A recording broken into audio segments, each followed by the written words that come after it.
Do you want to start? Yeah, I'll start. Take these one. My name's Luke Peterschmidt. I do a lot of tabletop stuff. I worked at Wizards of the Coast during the Pokemon boom. And to this day, when I tell people that, I have people tell me, I learned how to read because of Pokemon. And it's a pretty powerful thing.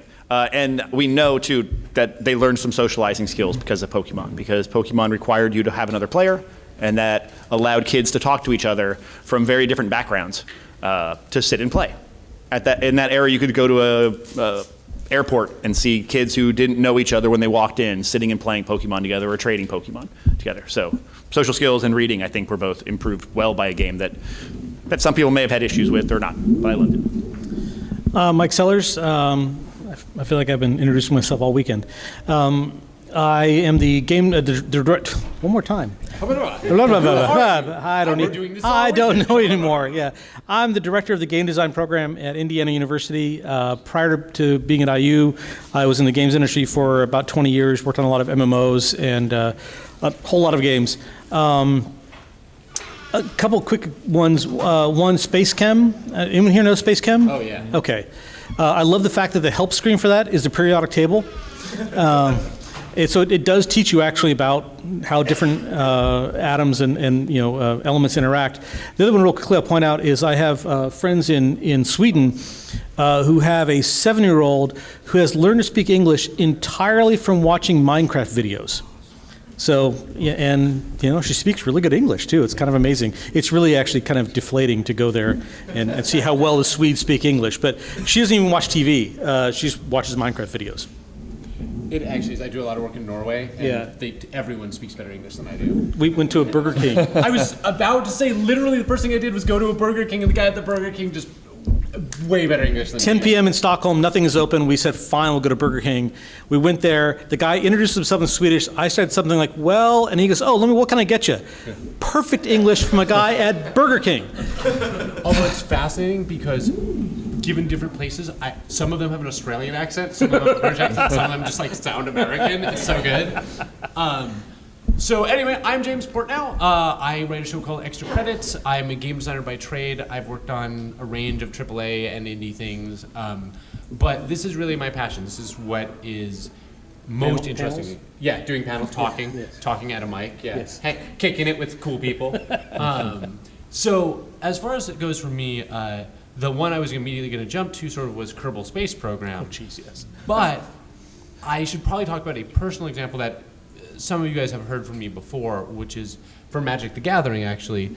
At the very beginning of Magic the Gathering, they used to quote some of the great books, right? They would have quotes at the bottom of the card because Richard spent a few extra hours at the end of the day, or a couple people on that team did, putting in something that was worthwhile. And it didn't take away from the game. It made it more, it made it more magical. It made it something that seemed steeped in something bigger and larger than I was. And because I encountered it in this place that I was already really excited about, I read some of that stuff and it was more powerful language-wise than any of the hack fantasy or sci-fi I'd been reading up to that point. And I immediately ran out. I remember as a kid, it was specifically Frozen Shade, and there's a poem on Frozen Shade, and I ran out and I got that book. And I got all the books that they had quoted from in that game because I was that excited about it. And it ended up deciding where I went to college, because I went to this weird college called St. John's where you do nothing but read the great books from Homer to Einstein in every single subject. And that, to this day, has done more for me than I have a master's in entertainment technology, which is effectively about making video games. That skill, that love of the great books and the things that they taught me that I got out of playing Magic has served me better in life and in my business life. So that one's mine. Cool. I'm Chris Hazard. I run Hazardous Software and also a spin-off company called DivePlane, which is focused on AI, editable, auditable, et cetera. I have a background in AI. My PhD is in trust and reputation. How do you measure it? How do you exploit it and build AIs around that? And then also with Hazardous Software, I've done a lot of strategy-level serious games, and which are basically looking at hard strategy problems for large organizations. So the games that I would give are from a different perspective. I have a 7-year-old son, and so he's experiencing all these things for the first time. And I'll kind of give two real quick examples. One is Cities Skylines, to teach him how municipalities work, actually, which interestingly has a Northern European bend to it and some of the assumptions in it. But it was really neat. After he's played it for a while, he struggles a bit because he's only like 5 or 6 when he started playing the game. But driving down the road, he would say, "Oh, they're building this road because they must need more. The traffic must be able to get from one place to another. There must be a lot of construction around here." And another one was I had him play Zelda 3 for a number of reasons. One, it was a 2D game, so it was easier for him to kind of grok at about 5 years old. But also, he was learning to read at the time, and the rule was he could play as much as he wanted. I was always there with him, with the caveat that he had to read everything and explain it back to me in his own words before he was able to move on. And you'd be amazed at the amount of text in that game. So he would spend an hour playing it, 45 minutes reading. And I just going back to the reading example, it worked phenomenally well. So, in all of these games, what can we learn from them that is sort of, if we're going forward, if we're building new games, how can we integrate some of these things into our games that will allow people to get something from them beyond just the enjoyment of playing the game? So in a bunch of the examples, they were already games we loved. Right. They were games we loved or people loved already, and then they went a step deeper. Right. So unfortunately, if we want a wide effect, it has to start with make a great game. Right. Right. I think it always has to start with make a great game. I agree. Well, that's not the approach everyone always takes. Right. That's part of the problem. So making a great game and making a game that is communicable, a game that people can talk about how they played together. I don't mean. A game like Magic is a game where you meet other people, and that other people being involved in it. Luckily now, the communicable can be the videos online about how people play Minecraft. And then I don't think it's hard to add bits to a game because they're available to us. Like putting those quotes in the card, they could have done Hackney fantasy writing, and they didn't. And they did eventually, and it's substantially worse for the goblin jokes now than the. Yeah. I'll go right to what I think is maybe the heart of the problem. So I've been involved in a couple of efforts over time to do educational games. One of them was a very large-scale effort at a big studio where we had some ideas for games, and then there was a sort of two-step process where we said, okay, here, I want a game like this, and then we handed it off to the curriculum people. And the curriculum people said, no. They have to learn their times tables. They can't do that. And so the minute you approach me saying you have to learn about, if you made a game about reading, it wouldn't be play Zelda. If you want to make a game about chemistry, it wouldn't be play Space Chem. And yet those are the ones that actually work. Yeah. So I think part of this problem is that you can say that the learning has to be intrinsic, it has to be diegetic, it has to be baked right in. And yes, it requires an excellent game from the get-go, which is not easy in itself. I guess the other part of it is that we have to keep this recognition. I think one of the key pieces for me of what makes a game is that it's non-consequential. It's optional. It's something you can stop playing at any moment, and that's fine. If someone says, if you said, you can play Zelda, but if you don't get any dinner, you're off to bed, like, suddenly this game is very consequential, So pairing that up with education, the way we do education is very, very difficult because we don't typically have the idea, for example, in a game, you can try a level and lose at it as many times as you want, and eventually you beat it. My wife taught middle school math for many years, and she actually tried this out in her classroom for a little bit. It was hard to work it in with the curriculum, but the idea of you can take this quiz as many times as you want, and it never counts against you, only when you actually get it, then you move on to the next one.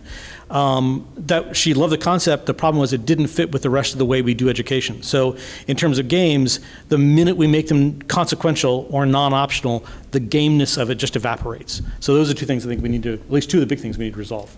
Another one is transference. I've talked about this before, but there's a number of papers looking at, okay, if you have a game that is supposed to teach something for the real world, and you use the same game mechanics, that maybe has an office environment, something, and a fantastical environment of some sort, and you have people play the same game with different graphics. You measure how do they perform after they've played this game in a real world environment. Those who've played the office environment do well, or have done as well as expected. Those who played the fantastical environment have oftentimes very little transference. They don't, even though it seems obvious that, oh, this is the same mechanic, they don't transfer. They don't think, oh, in this state I should be doing this, because they're not in that environment. And it's not just whether it's in your office environment or your work environment, it's also your affective state. If you're having fun playing a game, or you're in a certain emotional state, or you're in your house, you feel cozy, you feel calm otherwise, and now you have to try to do this on school, on paper, on a quiz, your mind oftentimes doesn't have the context, and it freezes up, and you can't access those memories easily. So I think that there's also many transference issues that need to be addressed as well. If I can just give two quick examples of that, just to reinforce this. One, both having to do with the military, actually. One, the game America's Army, which a lot of people, American Army. But it's actually it's an interesting game, but one of the things that they saw was it has a firing range part of it. And they went to great lengths to say the sound that the brass makes hitting the ground was accurate. The sound, the creak of the stairs was accurate. And what they found was that they had significantly fewer injuries on the firing range when recruits had played America's Army before they were recruited, because it had the same feel, the same, the sounds, the ambiance, everything was the same. They say, oh, now I understand, you don't pull the pin from a grenade and hold it, which is something they have to teach the recruits sometimes. The other one is a game about doing combat or field medicine, where, sorry about this, a little gross, when they added actual physical spurting blood, the game became a lot better, and the transference was much higher. Because if it's just blood on a screen, that's not real, and it doesn't make any difference. But when you have a dummy in front of you, like one of those CPR dummies, that suddenly starts spurting blood, all of a sudden your affect changes, and what you learn there, you can directly translate. So this is a really big deal, big point. So, interestingly, because sometimes we can't always do this in a game to also make it as engaging as possible, right? But one of the things I really like, how many of you guys have played Crusader Kings 2? A surprisingly few number of you. Well, it's fabulous, but beyond that... Everyone else is back playing it in their rooms. Right, exactly.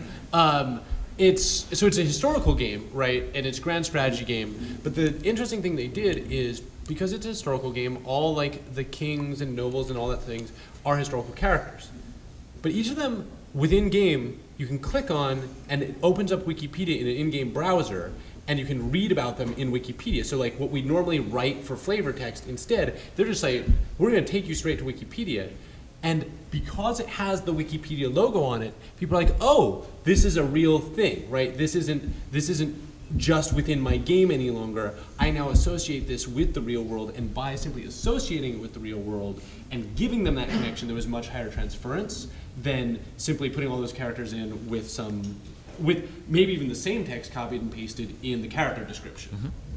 Good question. Do you think there's something about aligning the game's joy centers, the things that make you want to play, the rewards you get with them, with the life goals of the actual player? Right. Fine. So when you're young, you want to be accepted by your friends, you want to play Pokemon, you accidentally learn how to read.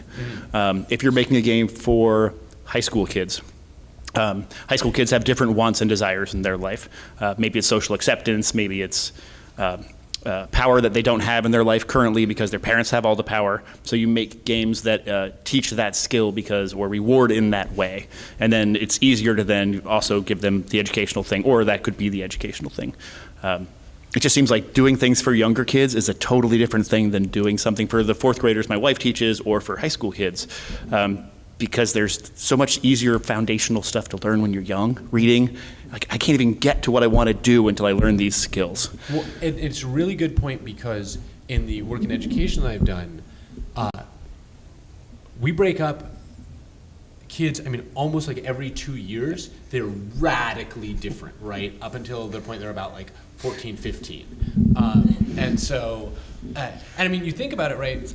When you're talking about young kids, a 5-year-old may not know how to use a mouse, right? May not necessarily know how to read. By 7, you might be able to assume some of that. By 9, they have a lot more physical coordination than they did. And so there's even from the game side, there's huge leaps, developmental leaps, in terms of what we can do and what we can present. Yeah, and the people who were learning from Pokemon weren't playing the game right yet. Right. They were aspirational. They wanted to be an 8-year-old, so they became an awesome 6-year-old.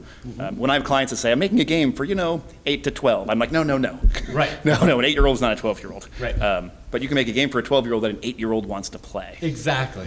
I think there's something really to this. When making MMOs for kids, for a while the precedence was very clear of Club Penguin to RuneScape to WoW. Yeah. And everyone was aspiring to something higher than that. And it was like the kids who were 6 were aspiring to be an 8-year-old. 8-year-olds want to be 10-years-olds. 10-year-olds want to be 12-year-olds. 12-year-olds want to be 15. 15 want to be 25. There's this. And then 35, you want to be 25. Exactly. Yeah. 15 want to be 25. Yes, exactly. But I think it's interesting to think about looking at those aspirational centers and making the game rewards around that, no matter what they're trying to teach you. That's I haven't seen that done, but that's quite good. And I will say, I've seen with my son, who's 7 now, him and his peers have been into Pokemon cards and even Magic the Gathering cards for a number of years. And I've taught him how to play Magic the Gathering in the last maybe 6 months or 9 months or so. But the way he plays it with his friends is they just want the cards with the cool creatures on them, or the high value ones. And that's how they play. And sort of watching them play with them, they're aspiring to actually play the game, but they have no idea how to do it at all. Well, it's particularly funny with that example because I had spoken to other people from Wizards about this Pokemon, Duel Masters, Yu-Gi-Oh! Magic was sort of the aspirational set that they were trying to sort of drive the player through so they would never lose a card game, right? There would always be a card game in their life. And it was really true. And each time they were playing one, they wanted them to sort of be playing, and they didn't even have control of Yu-Gi-Oh, right? But they wanted them to start like getting some of the cards of the next one and not doing it right, but getting ready for making that step forward. And so I think that is a really good point about kids in education. I also want to go back to your thing. We often think about education only as what happens in a school, and I think that you made 2 really good points about the things that we have to avoid, one of which is you can't mirror curriculum because that's not actually the most efficient way to teach through these things, if it's the most efficient way to teach at all. Right. Right. I have a long spiel about that we have a system that was sort of built to bring an agrarian society into the industrial age, now trying to bring an industrial age society into our information age future. And it was just never built to do that, right? It's still actually really good. We have a very, very efficient system for getting people to move from farm work to factory work. Yeah. But Good for us. right, solid on that one. Also, interestingly, for those of you who haven't heard this tidbit from me, our system was modeled on the Prussian system, which was this Prussian educational system. But what was fascinating about our current educational system is Prussia wasn't a very rich country. It was a very militarized country. And so in order to give all the soldiers pensions, well, they couldn't afford to give everybody pensions. So they state mandated that sort of the cushy civic jobs were all given to old soldiers. So school teacher was one of those jobs. So our school system is literally built to be taught by ex-drill sergeants. I think that's actually what it was modeled after. But so yes, so it might not be that efficient. And then one of the things that we are facing today and going into tomorrow is this idea that there's a lot of problems that we've never faced before that we'll have to find solutions to. That's kind of the workplace environment for any decent job going into our information age future. And as you were saying, some of the best ways to do that is not to get it right on the first try, because you can't, because no one's ever solved this problem before, but rather to fail faster and to learn through that failure and to be to minimize the negative consequences, but to not be afraid of that failure. Whereas school, whether it be a test or a piece of homework, usually you get one shot at stuff, and so we sort of inculcate a fear of failure that games don't. Which again is a piecework approach. It's a factory piecework approach. Exactly. No, right. That's absolutely what it is. And it's interesting that we can use games to not do that. So one of my favorite examples of measuring learning, it builds right off of what you talked about. Who here has played the game Crayon Physics Deluxe? Anyone? Oh, yeah. Yeah, I've given this example before, but so the game is you basically try to get a ball towards a star, and you can draw any shape you want, and then it figures out the physics. Things can fall, you can draw little rivets and whatnot, and it's a fun little game. So the guy who made it said, all right, I've built my content out. He had about 200 beta testers, that friends and family that he got. So he gave the first 100 randomly selected the game, had them play it, and when they played it, he measured the time that they took to beat every level, the number of failures, and maybe a couple other metrics for every single one of them. You got kind of a good curve where the easiest level was about as easy as you could make it, the hard was about as hard as he could make it, but he thought, for the price I want to charge for this game, I need a lot more content. I need about twice the number of levels. This is kind of too short. So we very carefully built levels that were about in between the difficulty of every level he'd previously built. So we had twice as many levels and gave it to the second group of 100 players, and they beat it in something like 40% of the time of the original. And the reason is because the surprise, the information gain, the learning was faster because the first level was easy, the second one was easy. They were all easy relative to what they'd seen before. Their hands were held, the players' hands were held all the way through. And this gets on to kind of bridging information theory, the science of communication, the mathematics of communication, learning as well. It was developed back by a guy named Claude Shannon back in the 1940s-ish. 40s, yeah. Looking at, if I'm going to communicate to you, there's a certain bit rate, or there's a certain baud rate, there's a certain number of symbols I'm sending to you, and what is the probability that you'll receive another symbol? And you can measure the, based on the variance of those probabilities, and entry is actually very closely related to the probability, you can measure how much do I need to know? How many bits do I need to represent some piece of content, some message? And then you can design protocols around that. There's a lot of uses for it, but from an education perspective, if you say, okay, well, I believe there's a certain probability, I think this is the way it is. I'm really, really confident. And all of a sudden you have that aha moment. You find out, oh, I've been doing multiplication wrong. I didn't know that 6 times 6 was 36. I thought it was 48 or something. And so you get the surprisal, and that reinforces, that changes your belief system underneath all of your inference. And that surprisal, that information gain, is something we can kind of measure. And we've some of the work that I've done has actually looked at measuring that given different games. And so you can measure everything from how much the user interface is communicating to the player, how difficult it is, and if a game doesn't have doesn't hold your hand some way. A good example for this is what is that game? Corpse Party. Really esoteric. Go ahead. Yeah. Corpse Party is a kind of esoteric game, little JRPG, and the second level in it has a room where everything is locked. You can interact with everything. There's a ghost that comes in there, will just destroy you. So you interact with the door. It's covered in hair. You can't open it. You go to the lamp. Oh, I can't light it. You go find a match. Oh, okay, fine. I can use the match you put the oil in the lamp. You light it. You throw it at the door, and it doesn't work. And you're like, oh, okay, what did I just do? And everyone gets stumped there. But the actual answer is you have to try lighting the door on fire again, a second time. Nowhere in the game had it ever taught you that you needed to interact with something twice. And so the surprisal for that, the information gain, was incredibly high, practically infinite, if you assume you don't need to interact with the same thing twice. And they can also tell us where the bottlenecks are in our educational games. So I wanted to sort of jump off of both of these things. I actually just talked about this in my talk, so any of you who were in there, you've heard this before.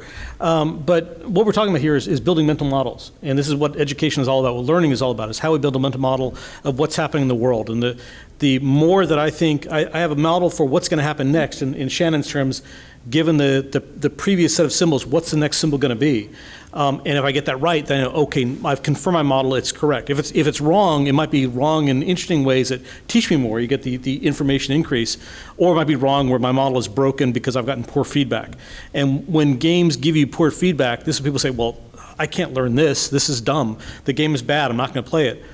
What I think we're really learning in the most transferable ways is deep systems. And I have a hypothesis that I can't confirm, but it's one that I tout and use a lot, which is that systems thinking today for the 21st century is as important as literacy was to the 20th century. Mm-hmm.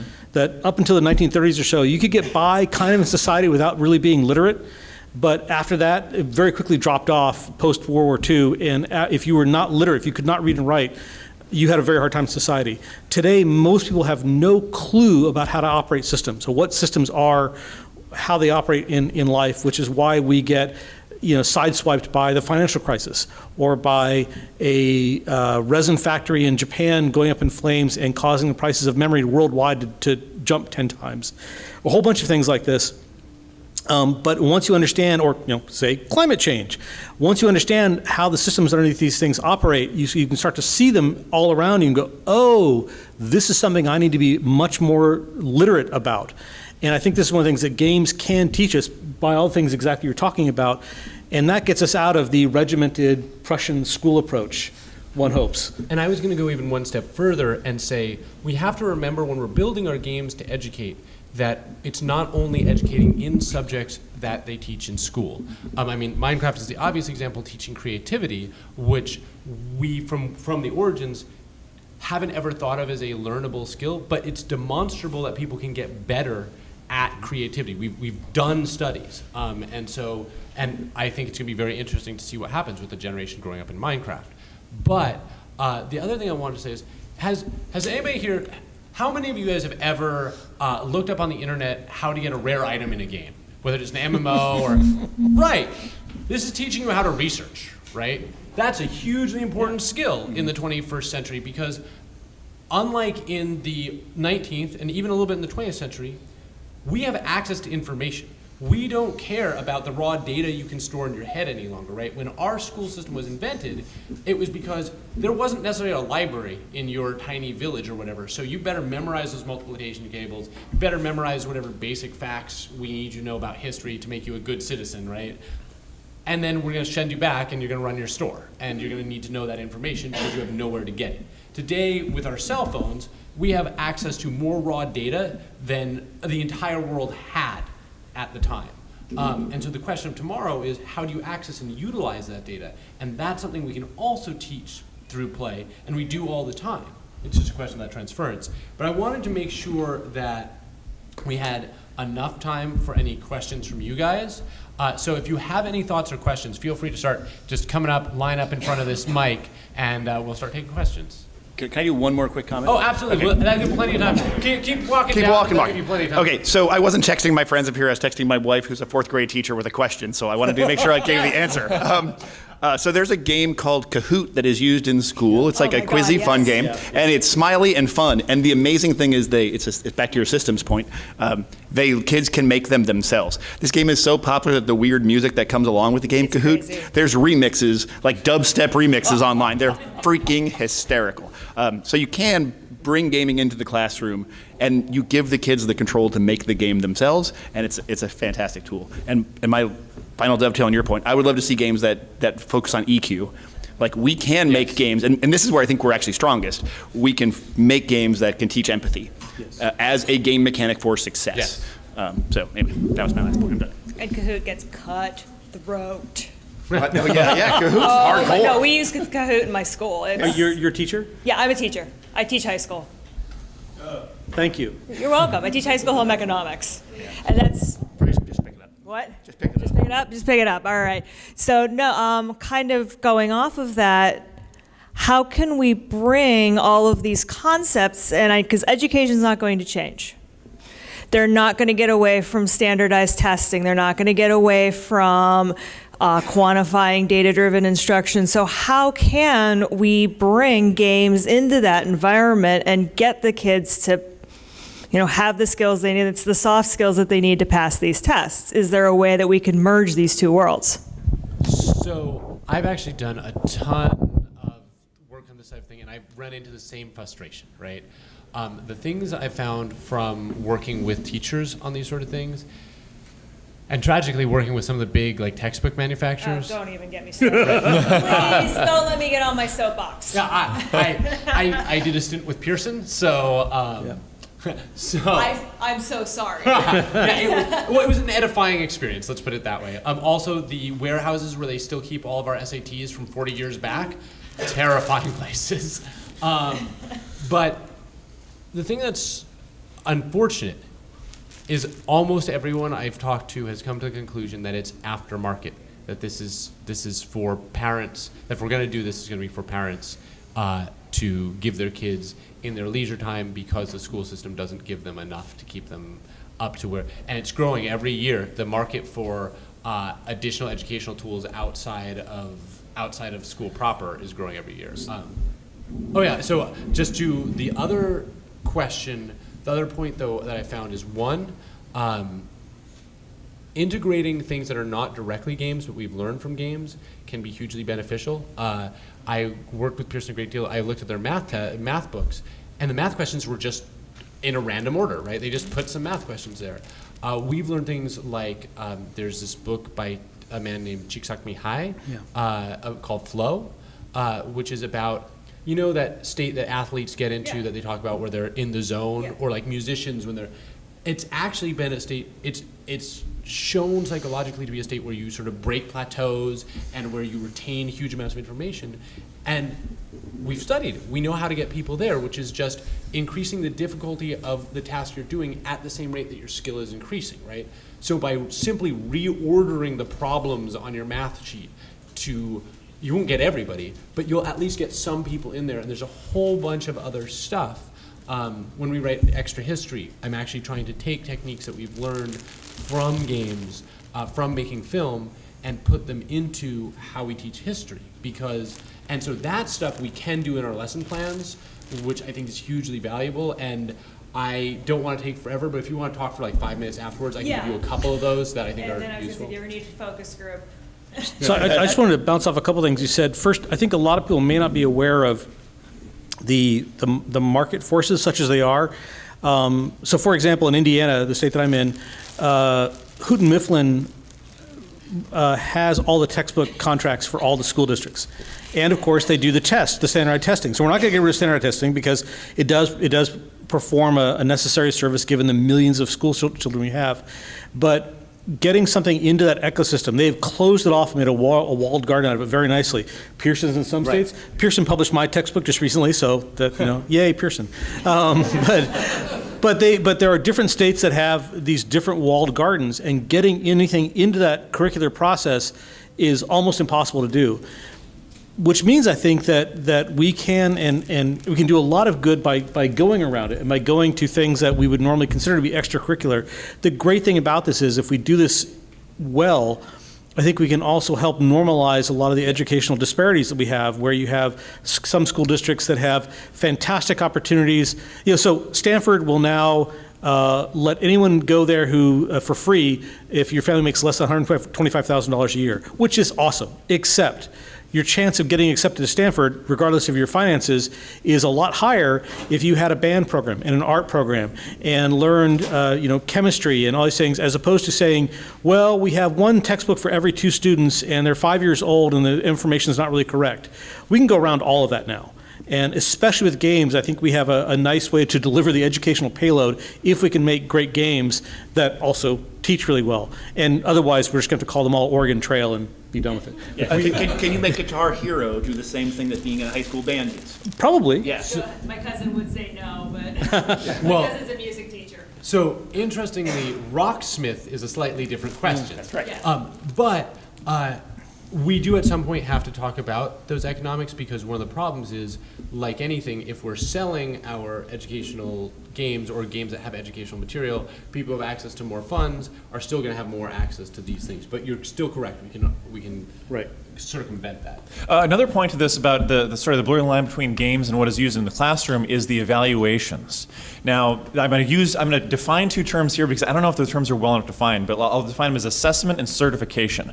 So if you think about in a game, to certify that you've done so well, you do a boss fight, you do a final battle, and you show that with no, if I lose, I have to start this over again. I can make it through this. But throughout the level, there's a lot more forgiveness. There's a lot more places where, okay, I can fall here and I won't die yet because I'm not at the boss fight yet. I can get further along. I can learn more skills. And in education, we have everything is basically a boss fight. You either get an A or you fail with regard to college, because anything other than an A will drop your grade point average. But if we're assessing how far someone has progressed, if a student comes in and they know 10% of the material and they get a 10% in a quiz, that's great. That's what they know. And now if they get a 40%, in 2 months in the course, they're actually ahead. I think they're doing quite well. But we don't have that mechanism like we do in games to move through the assessment. We're just fighting bosses. Well, and the other issue is games have can adapt based on the assessment on the fly, which is another power that we have to talk about how we integrate in schools, right? Because even when I've taught, I would love to customize my curriculum to every student. You never can, and you know that it's not as good for everybody. A game really can. I mean, if we're talking about the hypothetical, right, we can adjust to any particular play style. But I want to make sure we keep getting to more questions. So yes. It's all right. My questions are pretty related. So I actually have an IT for schools in the Delaware district, and I go around to each of the schools and basically fix the computers when the kids break them. And all the schools I've been at, they actually play games for most of the stuff. And one of the things they had a few weeks ago was the Hour of Code. Heard of that? Oh, sure, yeah. Yeah, and they had all this text go there and help. And so I was going around helping all the little kids I did with a kindergarten group and a 4th grade group. And I was just noticing, like, coding seemed well beyond anything of their capability, even with the games. I could sit there because I'd done coding and I could understand how it's trying to relate, but I didn't see the kids picking up any of that at all. And they were playing it through Angry Birds and Minecraft and Frozen, and they weren't getting even the basics, whether they were the kindergartners or the 4th graders, not from a gameplay mechanic and obviously not from a code mechanic. And the teachers had no idea how any of this worked. They just followed the instructions based on what they said. So do you think that there's some things that might be a little too advanced to try and teach kids through games? Yeah, so it's kind of well known in the education literature for children that in order to understand algebraic concepts and do algebraic reasoning, you need to understand, and I'm probably going to get this wrong a little bit, but you need to understand reversibility, opposites, similarity, and I think there's a 4th one. But once you have all those concepts concretely, you're able to do algebraic reasoning, but the chunks that you have in your mind, which are the number of things you can remember at a time, like you can remember a 7-digit phone number, or maybe 9-digit something, but we kind of run out there. As you grow older, you get more and more chunks, like there are achievements you get, or like bonuses you get as you get older. And most people don't get their maximum number of chunks until about 12, 13. I don't know if that number is changing now with different technologies, but somewhere around there. Yeah, and so in order to do algebra, it's not usually taught until they have those concepts and they have enough chunks. However, if you give the students good visual mechanisms and tools, that way they can reason with those things, once they understand the opposites, reversibility, et cetera, before they have the chunks, they can actually do it. You can teach calculus concepts and group theory to 6- and 7-year-olds, but it has to be a very well-designed game. Did you ever see Dragon Box, by the way? If any of you are interested in algebra teaching, especially to people who are substantially younger, Dragon Box is something you should check out, because anybody here could design a better game version of it, but it's the first full rethink of how we teach algebra that I've seen for a digital age, and it does a really good job of teaching those parts, those concepts, without letting you know that this is even algebra, right? Like each of those concepts are taught sort of in a game-like fashion. And to tie it back, the whole reason why I've been talking about algebra is programming basically necessitates algebraic thinking. You must do that algebraic thinking in order to do programming. So it's really interesting that you say that, because I think we have to think about what we consider code and programming, because maybe it is the first thing that you teach is some of that thinking, but I remember learning hypercard stacks when I was like 6.5. We had, and sure, they weren't good, but all they had was basic linking, right? That's what this program had. What was that?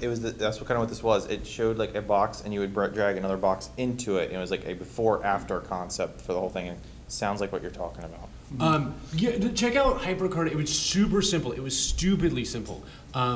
It was Have you ever seen the game The Manhole? Which the yes, Yeah. I bet someone else remembers The Manhole. Which the guys who made Myst, it was their first game, was made entirely in HyperCard. But even before that, there are also some games that I feel like are doing it slightly better. I don't know if it ever got finished, but Code Hero, I think it was, where you would have things like a door that you would get to, and it was locked, and you would just have to pop out and it was literally in Unity, and you'd like pop out to the Unity console, and you'd have to like unlock it right in the code, and it was as simple as that. And you'd fight a boss, and the boss was unbeatable, and then you'd go in and you'd reduce their health, and and it got students thinking about how this code interacts, and then as you got further and further, you would introduce little bits more. So rather than like have them code, I think understanding some of the concepts behind coding can be done very well through games. There's two others that I would point out. One called Codemaster that I don't think is out yet. It was Kickstarted a while back. It's a very interesting game that teaches the concept of code, of basically making spells by using code. There's a game called Screep, which is a contraction of, or portmanteau of scope creep. But it's a game that teaches JavaScript coding. I think it's more middle school age, really, but very, very interesting the way that that's done, just in terms of making coding into a game. I think this coding was more about teaching the fundamentals. Like the idea was, you had your Minecraft character, you needed to move him to a button to open a door. So inside there, in the if statement, you would drag up, and for each one, it was a panel. But it's like the kids, like first and fourth, really weren't getting it, and I was trying like my best not to tell them. Have you tried stuff like Robo Rally? Yeah, I was going to say, they may not have had the basics. I mean, some things, yeah, Robo Rally or Turtle Graphics. Turtle Graphics? Logo? Logo, yeah, Yeah. yeah. Some of that stuff can be really good preparation for the kind of stuff you're talking about here. I mean, I'm not the teacher. I'm just a tech guy who comes to repair stuff, and they just wanted us to sit in and see what we could do with the kids. That was my first time helping the children, but just I thought, cause like I'm wondering if they call it the hour of code, but it takes them almost 20 minutes just to log in and get plugged in, and then they're playing for only like 30 minutes at most, and it's for like a week. I'm wondering like how much time do you really think they would need to even just get the basics from doing that? Yeah, I can't speak to kindergarten, but I can speak to fourth graders. My wife's day is scheduled out to the 3-minute block. Yeah. She knows how long it takes her kids to walk somewhere. It is insane how time tight it is as a teacher. So there's a lot of problems with, I have an hour for coding. No, you don't. I think you have to get everyone to get ready and off their desk. And I imagine kindergarten is even harder. I think the intent of the hour of code is to give some kids who wouldn't otherwise have it an exposure to it.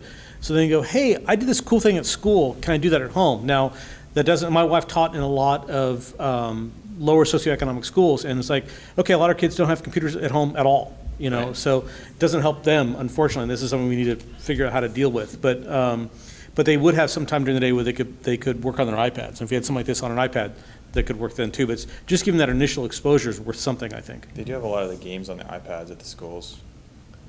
Yeah, there's another teaching method too where you expose someone to something and then you call back on it later Yeah. when you're actually meant to teach it. There's a term for it. And it is, and I probably Okay. know it, and it's the Saturday evening of MAGFest.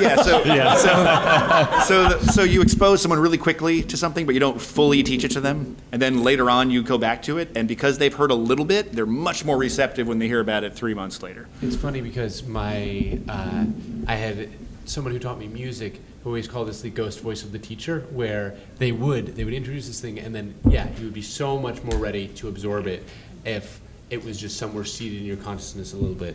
That's something actually games do well with our tutorial stuff, right? Yeah. It's absolutely true. But I want to make sure we get to everybody who's standing up. So come on down. Thank you. Hi there. My name's Richard. I work at a school called Fairhaven School, which is a Sudbury school not too far away from here. I'm not sure if anybody's familiar with Sudbury schools, but essentially students are able to do what they want with their time, so a lot of them are playing all the time. Yeah. Like a Montessori school? Like on steroids, I guess. On Montessori school, I think there's still a fair amount of compulsory education, but this is like the students do what they want with their time. Like unschool. It's like unschooling, but there's like a community around it and there's democratic stuff. But anyways, yeah, it's similar in that regard where they have a lot of freedom. And so I was just hearing a lot of the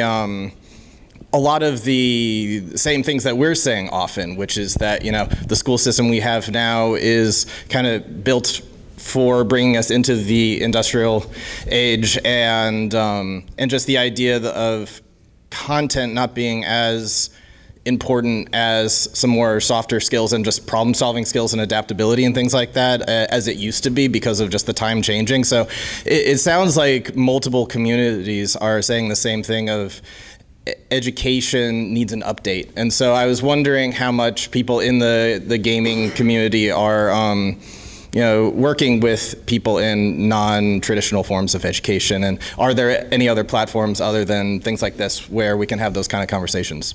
Thank you. That's a really good question. I personally haven't actually done much work with non-traditional education because I've been so concerned trying to move traditional education at all. There are all the educational conferences I've gone to have also been focused on traditional education. There probably should be, if there are non-traditional education conferences that you'd recommend, I'd love to know, because I think the way to do it is just get some non-traditional educators here, get some of us over there, and have us start talking. There are a couple examples. I mean, at least I'm trying to think. These are not the same, and I'm trying to separate them in my head. Katie Salen is a game designer who started a school in New York City. I don't want to get this wrong because there's Glass Quest to Lab. Learn? What's that? Quest to Learn? I can't remember if it's Quest to Learn. It's Quest to Learn and Glass Lab. I'm not sure which one it is. Glass Lab isn't in Glass Lab in California? Well, but it's also New York. But Sure it's Quest. it may be Quest to Learn. Okay, yeah.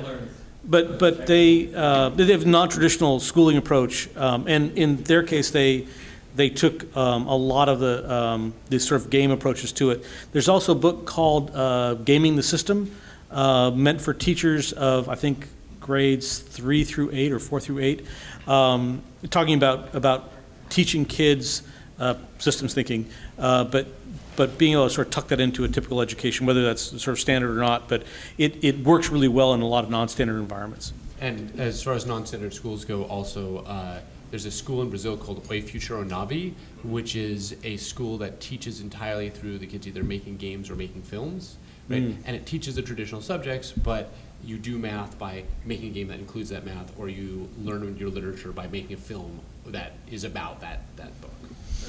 Also, if you can find Tim McNeil, he's actually the head of Mages. He's wearing a red shirt around here. He can probably give you some information on that as well. And also search for math circles. It's just basically a non-group, or sort of like a catch-all phrase of people who come together, and some homeschoolers, some people who just want to get their kids better educated in math. They come up with very non-traditional ways, sometimes traditional ways of teaching. So you just might search for some of the math circles locally and ask them.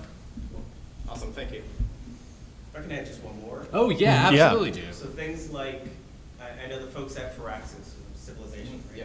So talking with them, they found out so many people were using their tool in actually history classes. They didn't want any part of that, but they were willing to help sponsor communities to do that for them. And then with Valve, they did it sort of the other way of they created this really cool tool, but what they did was reach out then to the curriculum folks and says, hey, if you want to use this, we want to see this being addressed to a different audience, then we need to build curriculum around that. And I think the same sort of thing is for your folks as well, sort of think about what are the inroads that could be made into some of these organizations that are really willing to help. They just need the guidance to do it. Do you do a lot of gamification at your school? It's really up to the students. Okay, then. All right. Some of them do. Many of them, when they graduate, they talk about how they learned through gaming, and how really gaming as a whole teaches them about problem solving. Because in order to beat any level, you need to, trial and error and all those other things. And so, For those who don't know, gamification is just taking little bits of the game concepts and applying it to stuff, and it's very effective. I mean, that was one quick question I had was, I think a lot of our students are self-aware that they learn better in a kind of gaming mechanic, but it's not always easily available for them for the resources of, okay, we want to learn a particular thing, what's like the best gaming software to learn this particular thing? Do you know of any directories or anything else that are really good for finding those kind of programs for them that they can go to on their own? So I can answer this one. The answer is no. I actually, one of the things I was trying to do was bring together Valve and Pearson, and they got actually very close to making sort of a seal of approval, or whatever you want to call it, that would tell you what to some degree you could learn from different games, and it would just be in the Steam tags effectively. And that didn't happen, and we looked all over, and there's no good place even to find either educational games or to find out what you might learn from traditional entertainment games. Yeah. business opportunity. Yeah. Yeah, somebody go. You can make tens of dollars doing that. But change the world. Thank you. Thank you. Sure. Were the other questions over there? Yeah, perfect. This is a little bit less of a question, more of a comment on my side. My name is Eric Jacobs. I was diagnosed with Asperger's syndrome when I was in second grade, and for anyone who knows a little bit about that, it basically means I'm a bit of a visual thinker. So I think object shapes more than words, more than like writing and stuff.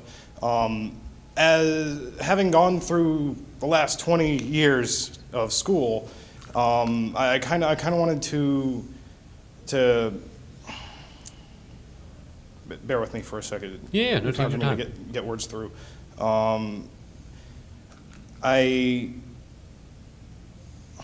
always had a difficulty with writing and coming up with words, as you can see right now.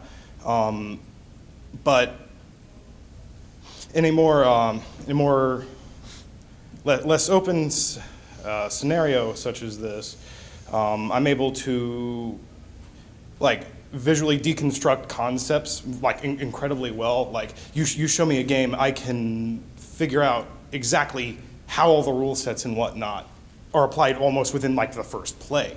And seeing, having been playing games most of my life, how that was able to allow me to hone these skills beyond what would otherwise have been possible. And I did kind of have a question. One of the things that had always bugged me going through school is how you guys have mentioned how where the high pace of the testing that video games provide allows you to much more quickly learn how things work, and how the school scenario doesn't necessarily provide that.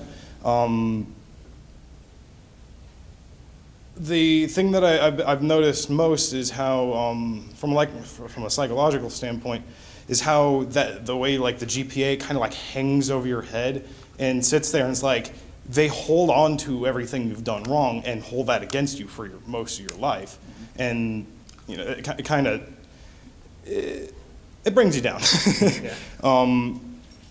But getting past that, I'm working I'm working for a place called Sight and Sound Systems where I put together electrical wiring inside of houses, or like Ethernet wires and stuff like that.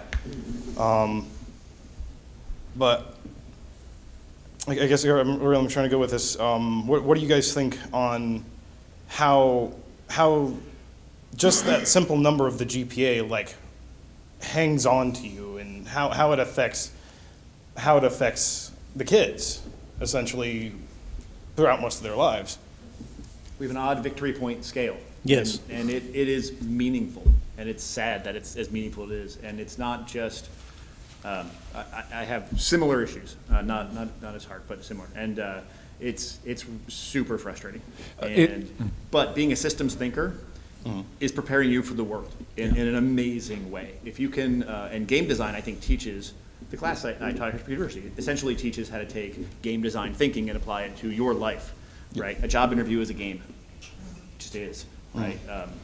One thing about GPA as a victory point system, it shows how poor of a victory point system and how strangely skewed it is. Yeah, it is like taking almost random snapshots of your performance at various times, rather than saying, let's look at the vector you're on, let's look at the direction you're going, or any number of other things we could do. And like I talked about before about having non-consequential quizzes or mini checkpoints, and then having a boss fight in effect. So if you're going to assess, we have to assess at some level. Okay, we're going to give you as long as you want or as many chances as you want up to that point, and then you say, okay, now I'm ready to be tested on this, or to have that boss fight. I think you get a much better result, a much more accurate result of people's actual performance over time. It also assumes that you're learning uniformly across time, which is very untrue, and it weights every piece of time equally. It also rewards you, especially when you can choose classes in high school and college, for right-sizing your education. You have somebody who takes five classes that are moderate difficulty, aces all of them, does on paper poorer than someone who took those 5 classes, did decently well, took 3 of the hardest classes in the school and did okay on those. That's all at the same time. That student looks much worse than the one who just took an easy, Yeah. easy session. Well, and it doesn't allow for redemption. I mean, I remembered during high school, there was a point at which I wanted to be a better student, right? And I told myself I was going to do this thing, but because it weights everything evenly, it doesn't allow that moment for that transformative moment that everyone should have the opportunity for as a student of saying, I'm going to be better than I was. And if you can show commitment to that and show success at that over some extended period of time, we should be able to forgive the fact that you had a hard time in ninth grade, right?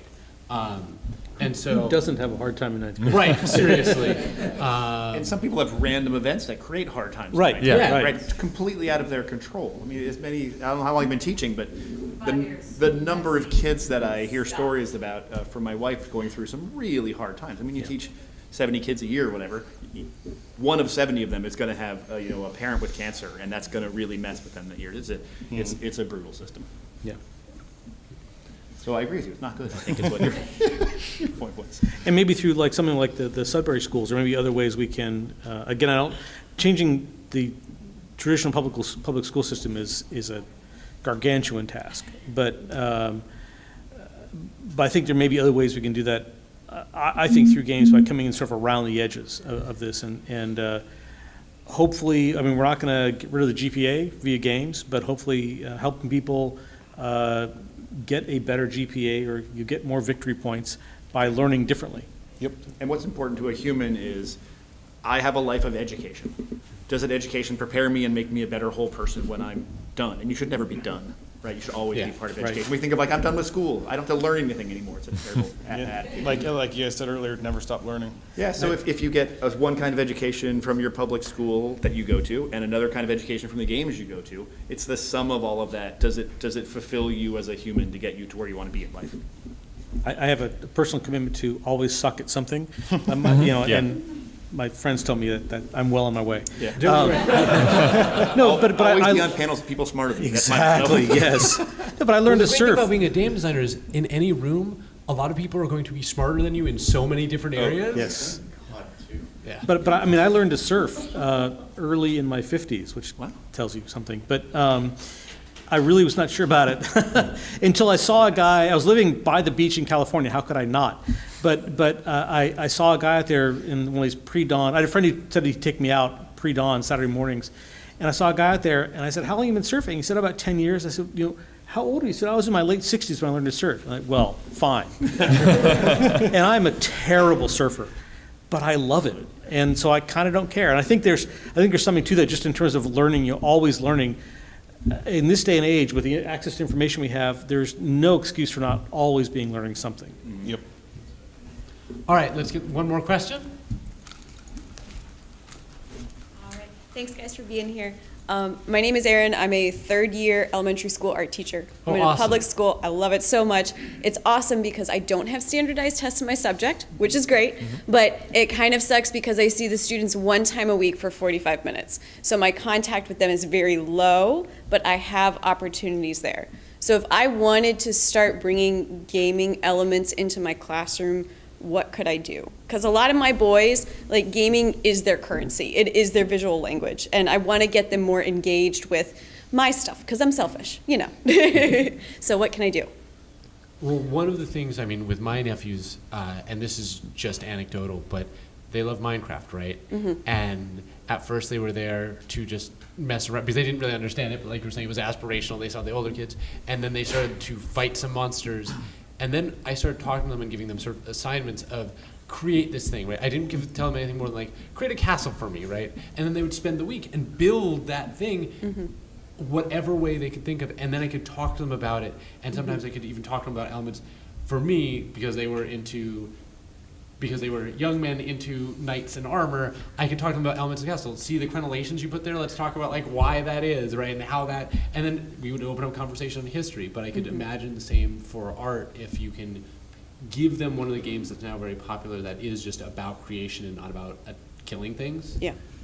Another thing is, it's very easy to slap together some things with Game Maker. And if you have students that are like, they want to make their own game or they want to make their own creatures, I think that's a great way to, you can I'm sure in a weekend you can probably learn how to do something basic in Game Maker. It's that simple. Okay. So, have them draw it, and then you can scan it in, have them cut it out, maybe learn to use Photoshop or something like that, and they can put it in and actually feel, oh, here's the character that I created. But it doesn't quite look right, this background, because I didn't color, I didn't shade it right, I didn't, draw it with the right proportions, so it doesn't fit in. And you can teach them a lot of things about perspective, about proportions, and many things. There's a real magic too to seeing even a two-state animation of something walking and Yeah. seeing that do something in a game you make. It doesn't matter how simple it is unbelievable.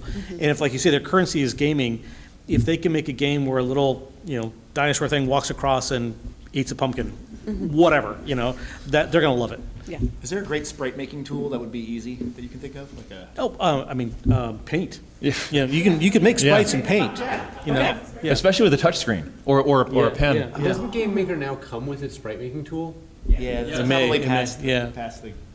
But I was gonna say, if it is past them, another thing that you can conceivably do is just have them take a screenshot that they thought was beautiful in a game, and then talk about why they thought it was beautiful. Oh, Right? yeah. That's a great. Yeah. Absolutely. And so maybe that gets them started talking about it. Is most of the art you have the kids do hands or is Yeah. it screens? Yeah, just because that's the way I was trained. All of our stuff is traditional right now. So Well, it's nice to get away. Is there a tool that can take a photo and turn it into a game sprite?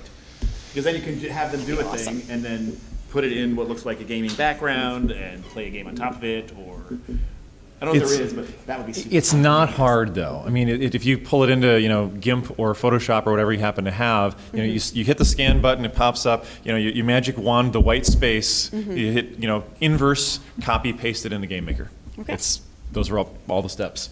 And fourth graders, whatever. What you said, elementary school? yeah, K through 5. K through 5, yeah. So, first, second graders may have a hard time with that, but your fourth graders will be able to do that, no problem. I mean, I know my wife taught fourth grade for a little while, and she was able to do similar things. So she was doing art herself, but she was able to do similar things. So I know it can Awesome. work. We Thank got you. one other super quick comment over there. Well, just a game that you might be interested in. It's called Passepartout, and it's like a video game. And you have this little shop, and you draw things, and critics come in and they look at your art. And it's just like a digital drawing game, but it's like they'll get to draw whatever they want, but then they'll also be playing the game. And I haven't played it, but there's people on YouTube who played it, and I watched it, and it looks like really fun. So what's it called? Passepartout. Thank you. What was the name of that in case anybody wants to know back there? Passepartout. Passepartout? It's How's like French. I think it's PSSPAR and then TOUT. Yeah. Yep. Passepartout? Like what book is that from? Spelled like passport. That's Around the World in 80 Days? That's what I was thinking. I think so, yeah. Okay. Well, thank you all for coming down. And before we go, there's one other thing I want to say. There's one major failure with this panel, which is my own fault, because I grabbed the friends of mine who were nearest me as we walked in to come do this thing. You can see what we all look like over here, right? There's a similarity to everyone on this panel that is not acceptable. We even have facial hair. Right. All of us. So, for those of you without facial hair, for everybody, Mages, MAGFest, all of these conferences are actually very open to submissions. I would encourage everybody to submit and give more perspectives, because even hearing this, right, it would be great to have a lot more perspectives talking about education, talking about all these sort of things. And there's been plenty of you guys who even came up and had suggestions or had ideas of what games to play that I would love to hear more from and actually be out there next time around. So yeah, I just want to encourage everybody to submit panels, come down, add to the conversation as things go forward. And that goes for game design as well. One of the things I preach to my students is that game is not sorry, I have really a litany about this. Game design is not a guy thing. Game design is not a white guy thing. Right. Game design is not a cis hetero white guy thing. It is for everybody, and the more voices we have, the better off we all are. And I've seen this abundantly in my career. By the way, deer play games. Almost everything with a spine, well, at least mammals play games because they want to practice evading predation. They'll play tag to avoid getting eaten by wolves. So now we're against mollusks? Is that? Yeah. So maybe mollusks are, well, not cephalopods. Just to build on what you said, I'm the director of panels. I'm the one who reviews panel submissions when you send them in on the website. And yeah, we are definitely looking for more perspectives. So like that's absolutely right. That's all I wanted to say. What are you doing to encourage people who are minorities to actually do that instead of just being receptive? Basically blasting that we are particularly looking for that kind of thing, but I mean, it's not like I can like reach out into like, I don't know, Blackdome in America, and I make personal networks. I reach out to people I know personally who are members of different communities. Other than that, I'm kind of iffy about just like making public pronouncements, because then it just sort of seems like it's... It's okay. I will make the public pronouncements for you. Keep us from speaking again, really. Anyway, no, I'm iffy about anything that could be construed one way or the other, and it's possible for somebody who wants to, and many people do, to misconstrue virtually anything one says on this subject, especially online, so I'm careful about it, but yeah, in terms of people I personally know, I'm assiduous about it, and I know a lot of my people are the same way. And you're asking right now. You're reaching out right now. Yeah. I'm done. Just real quick, do you guys have any social media or any blogs that you guys have where you recommend us looking to? Extra something? But I forget, but it's not a very good show. I write a show on YouTube called Extra Credits that deals with a lot of this sort of thing. So if you're interested in game design or history or now science fiction, we talk about all three at this point and sort of how to get more, especially out of games, game design, how to get more out of it, how to learn from it. So yeah, Extra Credits on YouTube is probably the best place to find my stuff. What about you guys? Do you guys have anything you want to pitch? Oh, I hear there's a book. So tell me about your book, this John Kennedy thing. All right. I recently wrote a book called Advanced Game Design, the Systems Approach, which combines a lot of philosophical and very practical approaches. I tried to take everything from industry that I could, as well as some of the deeper end of the pool in terms of why we make games and how we can make better games. It's intended to be a university level text, but I think it can, it really could be appropriate for anyone. And it's available on Amazon. And I have a blog called Online Alchemy that is dusty and has cobwebs. I need to do something about that. If you're interested in AI, one of my new companies called DivePlane will be making an announcement later this year. Can't say exactly what and when, but we're focused on AI that is auditable, editable, transparent, explainable. It's not a black box like the other ones. We don't use neural networks. So it works if you want to understand what's actually going under the hood, if you want to remove bias, if you want to see the bias, if you want to just be confident of the types of decisions it's making. So it's called DivePlane. The only content I have out there right now is called Tabletop University, and it's not about this topic. It's about how to get into the tabletop gaming industry as a career, various career paths you can take. And I hear you have a company that makes some games. Oh, yeah, I make games too, but that was the question was about social media. So yeah. What's the name of your company? Fun to 11. We take fun all the way to 11. This is why I had a panel specifically with you on it about not fun. Yeah, that's good. Yeah. That's good. All right, thank you everybody for attending. I know it's late on Saturday night, so thank you so much. Thank you.